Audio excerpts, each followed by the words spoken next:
Magandang araw, mga tropa, may isang katanungan ako na magpapaisip sa inyo. Gaano kadalas mo ba matitiklop ang isang papel? 5 tiklop, 10? Pero ang hamon, posible bang ang isang ordinaryong papel, sa patuloy na pagtiklop, ay umabot sa distansya papunta sa buwan?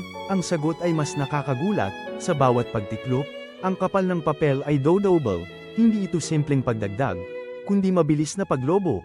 Kung kaya mong itiklop ng 42 beses, isipin mo, ang kapal ng simpleng papel na iyan ay lalampas pa sa distansya mula sa atin, diretso sa buwan, nakakakilabot, di ba? Ito ang napakalakas at nakakatakot na kapangyarihan ng exponential growth, isang aral na hindi lang sa matematika nakikita, kundi sa buhay, ang maliliit na desisyon o aksyon, kapag paulit-ulit, ay maaaring magdulot ng napakalaking epekto, positibo man o negatibo. Kaya, sa susunod na hawakan mo ang isang piraso ng papel, alalahanin mo, ang buwan ay hindi na ganoon kalayo sa iyong imahinasyon.